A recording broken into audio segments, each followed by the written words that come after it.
My husband cheated with his ex-girlfriend, a cruel betrayal that destroyed my trust and left me no choice but to walk away forever. I used to believe that our marriage was unbreakable. 7 years of love, laughter, and shared dreams had made me confident that my husband, Daniel, and I were invincible. But life has a cruel way of testing even the strongest bonds, and my world came crashing down the day I discovered his betrayal.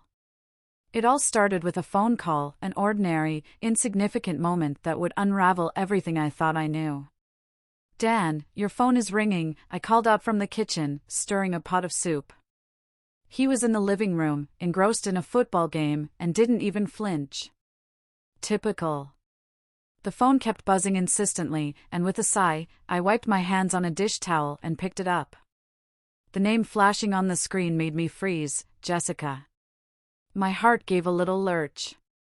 Jessica was his ex-girlfriend, the one who had broken his heart before we met. Curiosity burned in my chest, but I ignored it.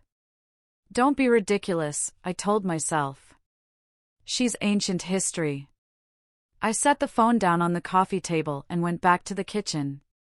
When Daniel finally noticed his phone, I heard him answer it with a nervous tone that instantly made my stomach tighten.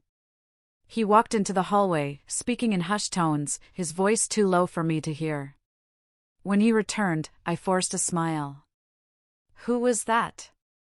"Just a work thing," he said, avoiding my gaze. A small seed of doubt planted itself in my mind. But I brushed it off. I trusted Daniel. Didn't I? Over the next few weeks, little things began to nag at me. He started coming home late from work, his excuses flimsy and vague. He was glued to his phone, constantly texting someone and turning the screen away whenever I got close. When I asked him about it, he would laugh it off. "You're imagining things, Mia," he'd say, pulling me into a hug. "You're my wife. You have nothing to worry about." But the doubt wouldn't go away. One night, while he was in the shower, I found myself staring at his phone on the nightstand. My heart pounded as I reached for it, guilt battling with the overwhelming need to know the truth. I unlocked it, I knew his passcode, and opened his messages. There it was, a thread with Jessica. My hands shook as I scrolled through their conversation. "It was so good seeing you again.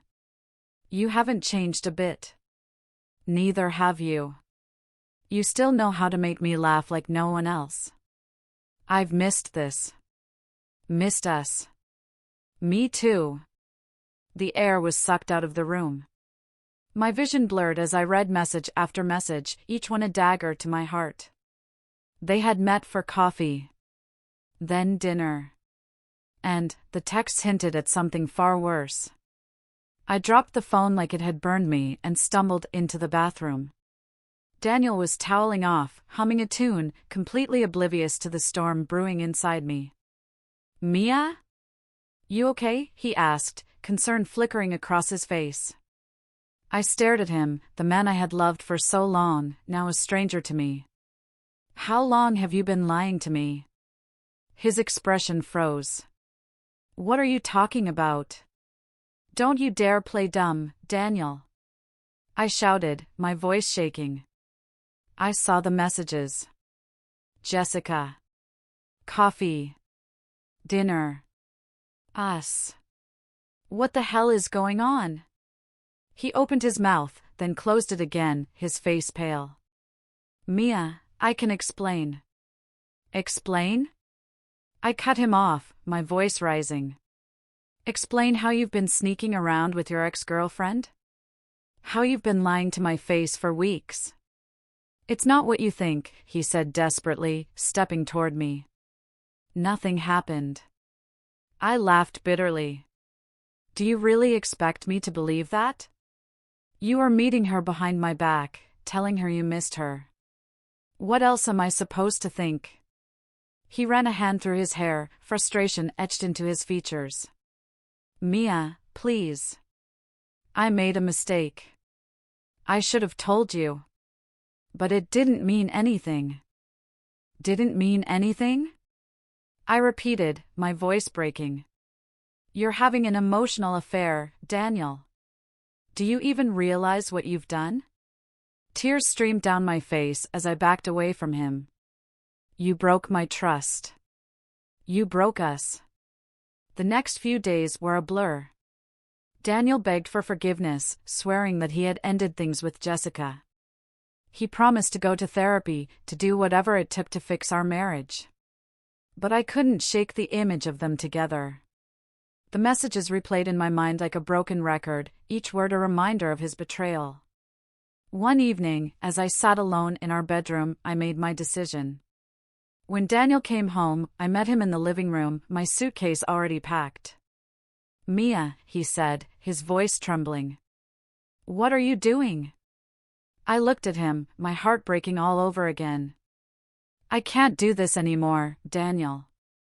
I can't pretend that everything is okay. As I stepped out of the house and into the cold night, Daniel followed me, barefoot on the damp driveway. Mia, please, he shouted, his voice breaking. Don't leave like this. We can fix this. You mean everything to me. I turned around, my suitcase dragging behind me, and looked at him. The man I had once adored now seemed like a desperate stranger. Do you even hear yourself, Daniel? If I meant everything to you, why was she worth risking it all? He froze, his mouth opening and closing like a fish, gasping for air. It wasn't about her, he finally said. I was lost, okay? Work's been suffocating me, and I made a mistake. But it's you I love. Only you. I laughed bitterly, my voice laced with venom. Mistakes are forgetting to take out the trash, Daniel. Not secretly meeting your ex and lying to your wife for weeks. I pointed toward the house. Do you see that place? That was our home. A place built on trust, and you burned it to the ground. Daniel stepped closer, his face etched with anguish. Mia, please, I'll do whatever it takes. I'll delete her number, change jobs, anything. Just give me one more chance. The weight of his words pressed against my chest, but I couldn't let myself cave. A chance? I repeated, my voice shaking. You had 1,000 chances every time you picked up her calls, every time you answered her texts, every time you sat across from her and chose her over me. He sank to his knees on the wet pavement, his hands covering his face. I was stupid. Weak. But don't throw us away because of my failure. I can't lose you, Mia. I'll die without you. Tears streamed down my face as I stared at him, broken and vulnerable. But the pain he had caused me was a gaping wound that couldn't be ignored. You didn't think about losing me when you were telling her you missed her, did you? He looked up at me, his eyes rimmed with tears. I'll never talk to her again. I swear. Just don't leave me. I took a deep breath, the cool night air stinging my lungs. It's not about her anymore, Daniel. It's about me. And I can't stay with someone who doesn't value me enough to stay faithful. His sobs grew louder as he reached for me, but I stepped back, the distance between us now a chasm that couldn't be crossed. Goodbye, Daniel, I whispered, turning away and walking to my car. As I drove through the quiet streets, the memories of our life together flooded my mind. The nights we spent laughing until our stomachs hurt. The mornings he'd bring me coffee in bed. The promises we made to each other on our wedding day. I pulled over, my hands gripping the steering wheel as I sobbed uncontrollably. My heart ached for what we had, for the love that once felt unbreakable. But I couldn't ignore the reality of what he had done. The betrayal wasn't just about the texts or the meetings. It was the lies, the deceit, and the choice he made to betray my trust. I thought about the version of myself that had stayed silent, doubted her instincts, and tried to convince herself everything was fine. That version of me was gone now, replaced by a woman who knew her worth. Wiping my tears, I restarted the car and drove to my sister's house. She greeted me with open arms, no questions asked, just the warmth and support I desperately needed. The days turned into weeks, and Daniel's attempts to contact me became less frequent. Each missed call and unread text felt like another thread being cut from the web of our past. One evening, he showed up at my sister's doorstep, his face pale and hollow. "Mia, please. Just talk to me." I stepped outside, closing the door behind me. "What do you want, Daniel?" "I want us," he said, his voice trembling. "I want to fix this. I've started therapy. I've cut off all contact with Jessica. I'll do whatever it takes." I crossed my arms, the icy wind whipping around us. "I'm glad you're working on yourself, Daniel. But this isn't something you can fix with a few therapy sessions and promises." His eyes filled with tears. "Mia, I love you. Doesn't that count for something?" I sighed, the exhaustion of the past weeks weighing heavily on me. "Love isn't just words, Daniel. It's actions. Choices. And you made your choice when you let her back into your life." He took a step closer, his voice breaking. "So that's it? 7 years, gone? Just like that?" I looked at him, my heart heavy with sadness but resolute in my decision. 7 years didn't disappear overnight, Daniel. You threw them away, piece by piece, with every lie and every betrayal.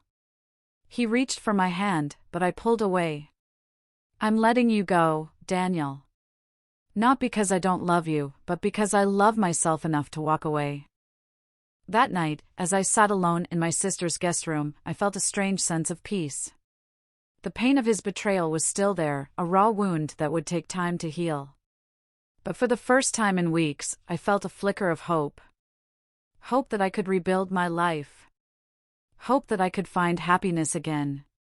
And as I closed my eyes, I reminded myself of one simple truth: I deserved more. And I wouldn't settle for anything less.